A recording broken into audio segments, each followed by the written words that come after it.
ಈಗ ಮೈಸೂರು ಅರಮನೆಯನ್ನು ಕರ್ನಾಟಕ ಸರ್ಕಾರ ಮೈಸೂರು ಅರಮನೆ ಅಧಿನಿಯಮ 1998 ಪ್ರಕಾರವಾಗಿ ಭಾಗಶಃ ತನ್ನ ವಶಕ್ಕೆ ತೆಗೆದುಕೊಂಡಿದೆ.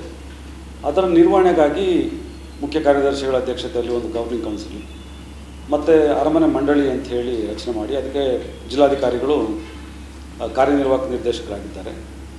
ಮತ್ತು ಒಬ್ಬರು ಉಪನಿರ್ದೇಶಕರು ಸಿಬ್ಬಂದಿ ಬೇರೆ ಬೇರೆ ಇಲಾಖೆಯಿಂದ ಸಿಬ್ಬಂದಿಗಳು ಮಾಡಿಕೊಂಡು ಅದರಲ್ಲಿ ಪೊಲೀಸ್ ಇದೆ, DAR ಇದೆ, ಚೆಸ್ಕಾಮ್ ಇದೆ, PWD ಇದೆ, ಲೋಕೋಪಯೋಗಿ ಇಲಾಖೆ ಇದೆ, ಸ್ಟೇಟ್ ಅಕೌಂಟ್ಸ್, ಬೇರೆ ಬೇರೆ ಇಲಾಖೆಯಿಂದ ಸುಮಾರು 113 ಜನ ಸಿಬ್ಬಂದಿಯನ್ನು ಅದಕ್ಕೆ ನೇಮಕ ಮಾಡಿದ್ದಾರೆ.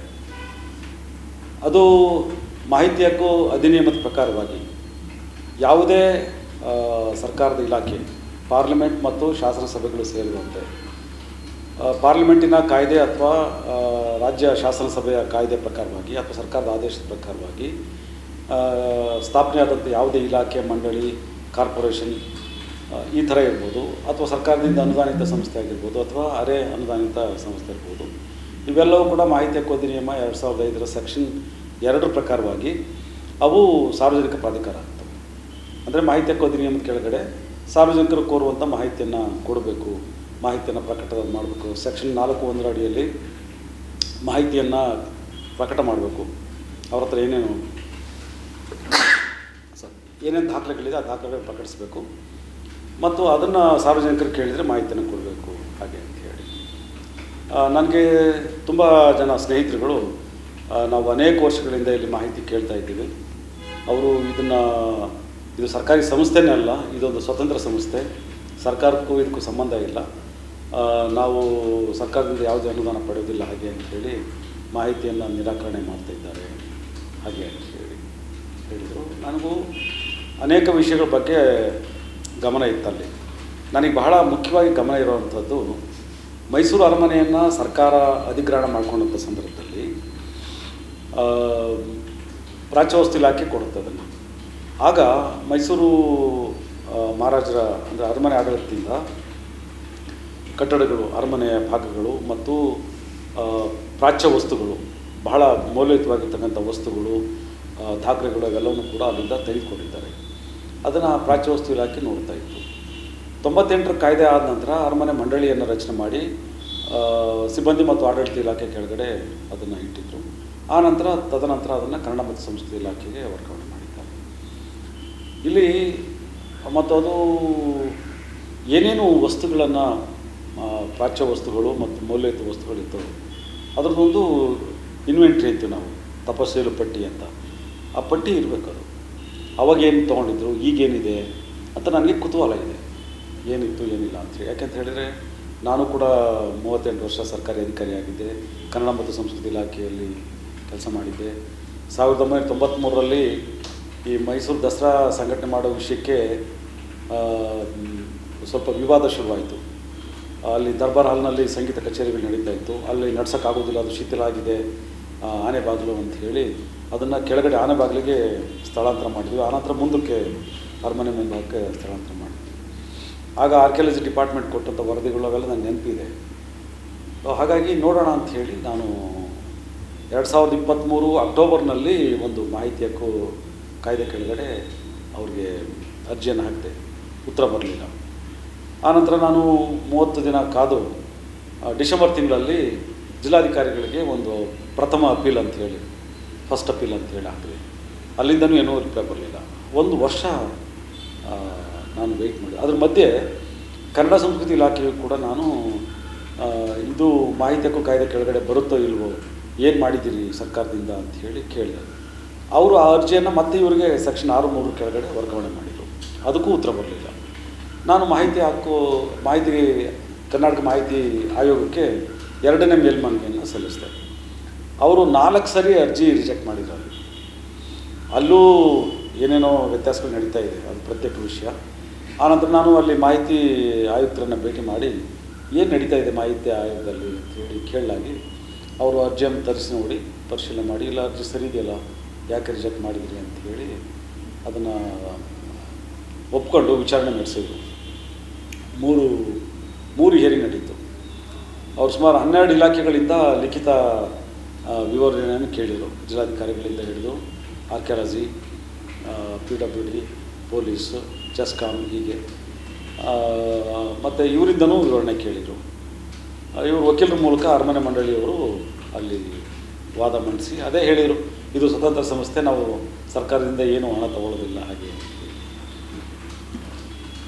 ಆಮೇಲೆ ನಮ್ಮನ್ನು ಕೇಳಿದ್ರು, ನಾವು ಕಾಯ್ದೆಯಲ್ಲಿ ಏನಿದೆ, ಇದು 98ರ ಕಾಯ್ದೆ ಪ್ರಕಾರವಾಗಿ ಸರ್ಕಾರ ಸ್ಥಾಪನೆ ಮಾಡಿರುವ ಸರ್ಕಾರಿ ಸಂಸ್ಥೆ, ಇದು ಸರ್ಕಾರಿ ಕಚೇರಿ, ಇದು ಅದನ್ನೇ ಅಲ್ಲ, ಇದು ಸ್ವತಂತ್ರವಾದಂಥ ಸಂಸ್ಥೆ ಅಂತ ಹೇಳಿದರೆ ಏನು ಹೇಳೋದು, ಇದು ಬೇಲಿನೇ ಎದ್ದು ಹೊಲ ಮೇದಾಗ ಆಯಿತು ಅಂಥೇಳಿ ನಮ್ಮ ವಾದ ಹೇಳಿದ್ವಿ. ಸೊ ಅದನ್ನು ಪುರಸ್ಕರಿಸಿ ಈಗ ಮಾಹಿತಿ ಆಯೋಗ ಅರಮನೆ ಮಂಡಳಿ ಸರ್ಕಾರದ ಸಂಸ್ಥೆ, ಅದು ಸ್ವಾಯತ್ತ ಸಂಸ್ಥೆ, ಸ್ವತಂತ್ರ ಸಂಸ್ಥೆ ಅಲ್ಲ, ಸ್ವಾಯತ್ತನೂ ಅಲ್ಲ ಸ್ವತಂತ್ರನೂ ಅಲ್ಲ.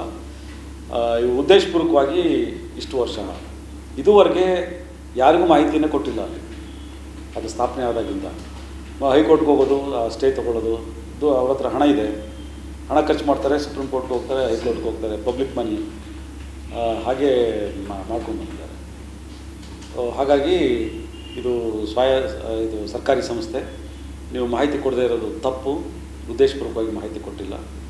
ನೀವು 15 ದಿನದಲ್ಲಿ ಮಾಹಿತಿ ಕೊಡಬೇಕು ಮತ್ತು ನೀವು ಕರ್ತವ್ಯ ಲೋಪ ಮಾಡಿರೋದ್ರಿಂದ 25,000 ರೂಪಾಯಿ ಸರ್ಕಾರಕ್ಕೆ ದಂಡ ಕಟ್ಟಬೇಕು ಮತ್ತು ಮಾಹಿತಿದಾರರು ಏನು ಕೇಳಿದ್ದಾರೆ, ಮೇಲ್ಮನವಿದಾರರಿದ್ದಾರೆ, ಅವ್ರಿಗೆ 50,000 ರೂಪಾಯಿ ಪರಿಹಾರ ಕೊಡಬೇಕು. ಅವ್ರ ಕಷ್ಟಕ್ಕೆ ಅವರು 1 ವರ್ಷ ಓಡಾಡಿದ್ದಾರೆ ಕಷ್ಟ ಅಂಥೇಳಿ ಅಂತ ಆದೇಶ ಮಾಡಿದ್ದಾರೆ. ಮತ್ತು ಅವ್ರ ಮೇಲೆ ಶಿಸ್ತು ಕ್ರಮ ತಗೋಬೇಕು, ಯಾರು ಮಾಹಿತಿ ಅಧಿಕಾರಿ ಇದ್ದಾರಲ್ಲ, ಪಬ್ಲಿಕ್ ಇನ್ಫಾರ್ಮೇಷನ್ ಆಫೀಸರ್, ಅವ್ರ ಮೇಲೆ ಅಂಥೇಳಿ ಆದೇಶ ಮಾಡಿದ್ದಾರೆ. ಇದು ಸಂಕ್ಷಿಪ್ತವಾಗಿ ಇರ್ತಕ್ಕಂಥ ವಿಷಯ. ನಮ್ಮದೇನು ಉದ್ದೇಶ ಅಂದರೆ, ನಾನು ಕೂಡ ಸರ್ಕಾರಿ ಅಧಿಕಾರಿ ಆಗಿದ್ದವನೇ, ನಾನು ಜಿಲ್ಲಾ ಮಟ್ಟದ ಅಧಿಕಾರಿಯಾಗಿ, ರಾಜ್ಯ ಮಟ್ಟದ ಅಧಿಕಾರಿಯಾಗಿ, ವಿಭಾಗ ಮಟ್ಟದ ಅಧಿಕಾರಿಯಾಗಿ ಕೆಲಸ ಮಾಡಿದ್ದೇನೆ. ಸರ್ಕಾರ ನಮಗೆ ಒಂದು ನಂಬಿಕೆ ಮೇಲೆ ಒಂದು ಕಚೇರಿಯನ್ನು, ಒಂದು ಇಲಾಖೆಯನ್ನು ಉಸ್ತುವಾರಿಗೆ ಕೊಟ್ಟಿರುತ್ತೆ. ನಾವು ಅದಕ್ಕೆ ಬಾಧ್ಯರಾಗಿರ್ತೇವೆ. ನಾವು we are accountable for the government and also to the public, and we are also responsible for the act. ಕಾಯ್ದೆಗೆ ನಾವು ಜವಾಬ್ದಾರಾಗಿರ್ತೀವಿ. ನೀವು ನನಗೆ ಒಂದು ಜಿಲ್ಲೆಯ ಜವಾಬ್ದಾರಿನ ಕೊಟ್ಟ ತಕ್ಷಣವೇ ಈ ಜಿಲ್ಲೆನೇ ನಂದು, ಕಚೇರಿನೇ ನಂದು ಅಂಥೇಳಿ ನಾನು ಘೋಷಣೆ ಮಾಡಿಕೊಂಡ್ರೆ ಹೇಗೆ ಸಾಧ್ಯ? ಅದು ಮೈಸೂರು ಅರಮನೆ ಬಗ್ಗೆ ಅನೇಕ ಥರದ ಅಭಿಪ್ರಾಯಗಳಿದೆ. ಸಾರ್ವಜನಿಕರಿಗೆ ನಮ್ಮದು ಅನ್ನುವಂಥ ಒಂದು ಭಾವನೆ ಇದೆ. ಅಂದರೆ ನಮ್ಮ ಮೈಸೂರು ಮಹಾರಾಜರದು ಅಂತ, ಮಹಾರಾಜರ ವಂಶಸ್ಥರಿಗೆ ಇದು ನಮಗಿರಬೇಕಾಗಿತ್ತು, ಸರ್ಕಾರ ಅಧಿಗ್ರಹಣ ಮಾಡ್ಕೊಂಡಿದೆ, ಆ ಥರ ವಿವಾದಗಳು ನಡೀತಾ ಇದೆ. ಅದೇನೇ ಆದ್ರೂ ಎಲ್ಲರ ಕಣ್ಣಲ್ಲಿ, ಎಲ್ಲರ ಮನಸ್ಸಿನಲ್ಲಿ ಇರ್ತಕ್ಕಂಥ ಒಂದು ಬಹಳ ಮುಖ್ಯವಾಗಿರ್ತಕ್ಕಂಥ ಕೇಂದ್ರ ಮೈಸೂರು ಅರಮನೆ. ಅದು ಅಲ್ಲಿರುತ್ತೆ ಇಲ್ಲಿರುತ್ತೆ ಅನ್ನೋದು ಮುಖ್ಯ ಅಲ್ಲ. ಆದರೆ ಈಗ ಸರ್ಕಾರ ಅದನ್ನು ಅಧಿಗ್ರಹಣ ಮಾಡ್ಕೊಂಡಿದೆ.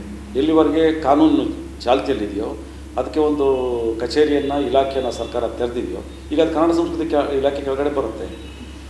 ಅಲ್ಲಿ ಆಡಳಿತ ನಡೆಸ್ತಕ್ಕಂಥ ಅಧಿಕಾರಿಗಳು, ಅವ್ರು ಜಿಲ್ಲಾಧಿಕಾರಿ ಇರ್ಬೋದು, ಚೀಫ್ ಸೆಕ್ರೆಟರಿ ಇರ್ಬೋದು, ಅಥವಾ ಉಪನಿರ್ದೇಶಕರು ಇರ್ಬೋದು, ಯಾರೇ ಇರ್ಬೋದು, ಅವರು ಅದನ್ನು ಇಲ್ಲ ಇದು ಸರ್ಕಾರದ್ದೇ ಅಲ್ಲ ಅಂದ್ಬಿಟ್ರೆ ಹೇಗೆ? ಇದು ಸ್ವತಂತ್ರ ಅಂದ್ಬಿಟ್ರೆ ಹೇಗೆ ಸ್ವತಂತ್ರ? ಅದು ಹೇಗೆ ಸ್ವಾಯತ್ತ ಅಲ್ವಾ? ಸೊ ಅದು ನಮ್ಮ ಪ್ರಶ್ನೆ. ಹಾಗಾಗಿ ಸರ್ಕಾರ ಈ ಬಗ್ಗೆ ಗಂಭೀರವಾಗಿ ಪರಿಗಣಿಸಬೇಕು ಎನ್ನುವಂಥದ್ದು ನಮ್ಮ ಆಗ್ರಹ. ಅಲ್ಲಿ ಅರಮನೆ ಮಂಡಳಿ ಮಾಹಿತಿ ಹಕ್ಕು ಕಾಯ್ದೆ ಸೆಕ್ಷನ್ 4 ಪ್ರಕಾರ ಅವ್ರ ಹತ್ರ ಏನೇನು ದಾಖಲೆಗಳಿದೆ, ಭಾಳ ಪ್ರಮುಖವಾದಂಥ ದಾಖಲೆಗಳು ಇರ್ತಾವಲ್ಲ, ಅದನ್ನು ಪ್ರಕಟ ಮಾಡಬೇಕು. ಅದು ಮಾಹಿತಿ ಹಕ್ಕು ಅಧಿನಿಯಮದ ಅವಶ್ಯಕತೆ.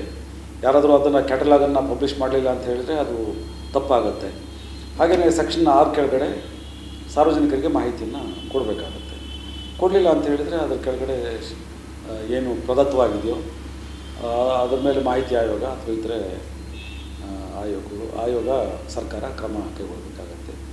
ಸೊ ನಾನು ಈ ಮೂಲಕ ಸರ್ಕಾರಕ್ಕೆ ಮನವಿ ಮಾಡಿಕೊಡ್ತೀನಿ, ಈ ವಿಷಯವನ್ನು ಸರ್ಕಾರ ಗಂಭೀರವಾಗಿ ತೆಗೆದುಕೊಂಡು ಆದೇಶ ಮಾಡಲಿ. ಇದು ಮಾಹಿತಿ ಹಕ್ಕು ಕಾಯ್ದೆಗೆ ಕೆಳಗಡೆ ಬರುತ್ತೆ. ಈಗ ಆಯೋಗ ಈಗಾಗಲೇ ಹೇಳ್ಬಿಟ್ಟಿದೆ, ಇದು ಮಾಹಿತಿ ಹಕ್ಕು ಕಾಯ್ದೆ ಕೆಳಗಡೆ ಬರುತ್ತೆ, ಇದು ಸಾರ್ವಜನಿಕ ಪ್ರಾಧಿಕಾರ, ಪಬ್ಲಿಕ್ ಅಥಾರಿಟಿ ಅಂಥೇಳಿ ಘೋಷಣೆ ಮಾಡಿದೆ.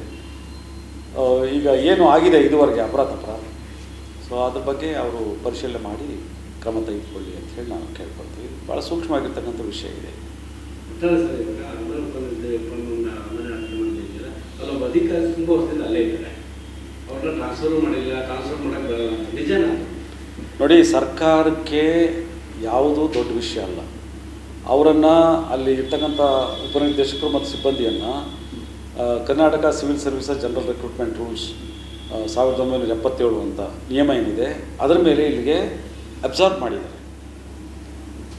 ಅದನ್ನು ಒಂದು ಅದು ಒಂದೇ ಮಂಡಳಿ, ಅದು ಅರಮನೆ ಮಂಡಳಿ ಒಂದೇ. ಅದಕ್ಕೆ ಒಂದು ಚೌಕಟ್ಟನ್ನು ಕೊಟ್ಟಿದ್ದಾರೆ. ಅದು ಕನ್ನಡದ ಮತ್ತು ಸಂಸ್ಕೃತಿ ಇಲಾಖೆ ಕೆಳಗಡೆ ಬರುತ್ತೆ. ಸರ್ಕಾರ ಅಲ್ಲಿರ್ತಕ್ಕಂಥ ಸಿಬ್ಬಂದಿಯನ್ನು ಅಲ್ಲೇನೂ ಇಡ್ಬೋದು ಅಥವಾ ವರ್ಗಾವಣೆನೂ ಮಾಡ್ಬೋದು. ಈಗ ಮಾಡಬೇಕಾದ್ರೆ ತರಾತುರಿಯಲ್ಲಿ ಅಧಿಕಾರಿಗಳು ಇದರ ಸಾಧಕ ಬಾಧಕಗಳನ್ನು ಗಮನಿಸ್ಕೊಳ್ತಾನೆ ಅವ್ರನ್ನ ಅಲ್ಲಿಗೆ ಮಿಳಿತ ಅಬ್ಸರ್ವ್ ಮಾಡಿರ್ತಾರೆ. ಆನಂತರ ಅದು ಪ್ರಶ್ನೆ ಬರುತ್ತೆ. ಪ್ರಶ್ನೆ ಬಂದಾಗ ಸರ್ಕಾರ ಈಗ ಸೂಕ್ತ ಆದೇಶ ಮಾಡಿ ಅವ್ರನ್ನ ಇಲಾಖೆ ವರ್ಗಾವಣೆನೋ ಅಥವಾ ಬೇರೆ ಕನ್ನಡ ಸಂಸ್ಕೃತಿ ಇಲಾಖೆ ಒಳಗಡೆನೆ ಅವ್ರಿಗೆ ಬೇರೆ ಬೇರೆ ಕಡೆ ವರ್ಗಾವಣೆ ಮಾಡ್ತಕ್ಕಂಥದ್ದು ಮಾಡಬೇಕು. ಯಾವುದೇ ಒಬ್ಬ ಅಧಿಕಾರಿಯನ್ನು ಸುದೀರ್ಘವಾಗಿ ಮತ್ತು ಅರಮನೆ ಅಂತ ಸೂಕ್ಷ್ಮ ಪ್ರದೇಶಗಳಲ್ಲಿ, ಆರ್ಕಿಯಾಲಜಿ ಅಂತ ಸೂಕ್ಷ್ಮ ವಿಚಾರಗಳಲ್ಲಿ ಒಬ್ಬರನ್ನ ಒಂದೇ ಕಡೆ ಇರ್ತಕ್ಕಂಥದ್ದು ಸರಿಯಲ್ಲ. ಅದು ಅಲ್ಲಿ ಸ್ವಾಹಿತಾಸಕ್ತಿಯನ್ನು, ಮೂಲಭೂತ ಹಿತಾಸಕ್ತಿಯನ್ನು ಅವರು ಬೆಳೆಸ್ಕೊಳ್ತಾರೆ. ಸೊ ಹಾಗಾಗುತ್ತೆ.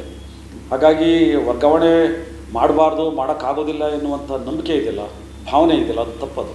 ಸರ್ಕಾರ ಗವರ್ಮೆಂಟ್ ಇಸ್ ಸುಪ್ರೀಂ, ಸರ್ಕಾರ ಸರ್ವೋಚ್ಚ. ಅದು ಸರ್ಕಾರಿ ಸಂಸ್ಥೆ, ಅದು ಸರ್ಕಾರ ಸಂಸ್ಥೆ. ಸರ್ಕಾರ ಯಾವುದೇ ತೀರ್ಮಾನಗಳನ್ನು ಕೂಡ ಮಾಡ್ಬೋದು. ಬಹುಶಃ ಈ ಆದೇಶದ ಮೂಲಕ ಸರ್ಕಾರ ಕಣ್ಣು ತೆರೀತೆ ಅಂತ ನಾನು ಭಾವಿಸ್ತೇನೆ. ನಮ್ಮದೇನಿಲ್ಲ. ಅವರು ಅಕಸ್ಮಾತ್ ಹೈಕೋರ್ಟ್ಗೆ ಹೋದರೆ ನಾವು ಸರ್ಕಾರಕ್ಕೆ ಕೇಳ್ತೀವಿ, it is a public money, ಯಾರಪ್ಪರ ಮನೆ ದುಡ್ಡು ಅಂತ ಹೇಳ್ಬಿಟ್ಟು ಹೈಕೋರ್ಟ್ಗೆ ಹೋಗಿ ದುಡ್ಡು ಖರ್ಚು ಮಾಡ್ತಾರೆ. ಯಾಕೆ ದುಡ್ಡು ಖರ್ಚು ಮಾಡಬೇಕು? ಸುಪ್ರೀಂ ಕೋರ್ಟ್ಗೆ ನಮ್ಮ ಸ್ವಂತ ಖರ್ಚು ಮಾಡ್ತೀನಿ, ನಾನು ಸ್ವಂತ ಖರ್ಚು ಮಾಡ್ತಿದ್ದೀನಿ. ಅರಮನೆ ಮಂಡಳಿ ಆಗಲಿ, ಸರ್ಕಾರದ ಇಲಾಖೆ ಆಗಲಿ, ಅದು ಸರ್ಕಾರ ದುಡ್ಡು, ಪಬ್ಲಿಕ್ ಮನಿ. ಅಲ್ಲಿ ಅರಮನೆಯಲ್ಲಿ ಒಂದೊಂದು ಟಿಕೆಟ್ಗೂ ಕೂಡ ಜನ ತಮ್ಮ ಜೇಬಿಂದ ಹಣ ಕೊಟ್ಟು ಬರ್ತಾರೆ. ಯಾಕೆ ಅಪೀಲ್ ಹೋಗ್ಬೇಕು ಅವರು? ಅಂಥದ್ದೆಲ್ಲ ಅನುಮತಿ ಕೊಡಬಾರ್ದು. ಸರ್ಕಾರ ಮಾಡಿರೋ ತಪ್ಪನ್ನು ಒಪ್ಕೊಂಡು ಕಾನೂನು ಪ್ರಕಾರವಾಗಿ ಸೂಕ್ತ ಕ್ರಮ ಕೈಗೊಳ್ಳಬೇಕು. ಅಪೀಲು ಗಿಪೀಲು ಹಾಗೆಲ್ಲ ಮಾಡಿಕೊಂಡು ಸರ್ಕಾರದ ಹಣ ಖರ್ಚು ಮಾಡ್ತಕ್ಕಂಥದ್ದು ತಪ್ಪಾಗುತ್ತೆ. ಖಂಡಿತ ಬಿಡೋದಿಲ್ಲ. ನಾವು ಹೋರಾಟ ಮಾಡೋದೇ ಸರಿ. ನಾನು ಸರ್ಕಾರದ ಗಮನಕ್ಕೆ ತರ್ತೀನಿ. ನಾನು ಜಿಲ್ಲಾ ಉಸ್ತುವಾರಿ ಸಚಿವರ ಗಮನಕ್ಕೆ, ಮುಖ್ಯಮಂತ್ರಿಗಳ ಗಮನಕ್ಕೆ, ಮುಖ್ಯ ಕಾರ್ಯದರ್ಶಿಗಳ ಗಮನಕ್ಕೆ ತರ್ತೀವಿ. ಈ ಥರ ನಡೆದಿದೆ ನೋಡಿ, ಇಲ್ಲಿ ಇದನ್ನು ಸರಿಪಡಿಸ್ಬೇಕು ಹಾಗೆ ಅಂತೇಳಿ. ಬಟ್ ಇಲ್ಲಿವರೆಗೆ ಏನಾದರೂ ಜನಗಳಿಗೆ ಅಳಿಸ್ಬಿಟ್ಟಿದ್ರು, ನಮ್ಮದು ಪರ್ಮನೆಂಟಲ್ಲಿ ಟ್ರಾನ್ಸ್ಫರ್ ಮಾಡೋಂಗಿಲ್ಲ, ಯಾರಿಗೂ ಅಕೌಂಟ್ ಕೊಡೋಂಗಿಲ್ಲ ಅಂತ. ಈ ಥರದಲ್ಲಿ ಅಲ್ಲಿ ತುಂಬ ಭ್ರಷ್ಟಾಚಾರ ನಡೆದಿದೆ. ಅದ್ರ ಬಗ್ಗೆ ಹೋರಾಟ ಏನಾಗಿದೆ? ಅವೇ ಈಗ ಒಂದು ದಾರಿ ಈಗ ತೆರೆದಿದೆ. ಈಗ ದಾರಿ ಮಹಾದ್ವಾರ ಏನು ಬಂದಾಗಿತ್ತೋ ಅದು ದಾರಿ ತೆರೆದಿದೆ.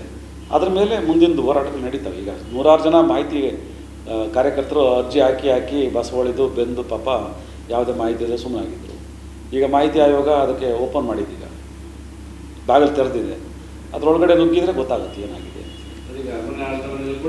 ಸರ್ಕಾರವನ್ನು ಕೇಳ್ತೀವಿ ನಾವು, ಇದ್ರ ಬಗ್ಗೆ ಸಮಗ್ರ ತನಿಖೆ ಆಗಬೇಕಂತ ಕೇಳ್ತೀವಿ.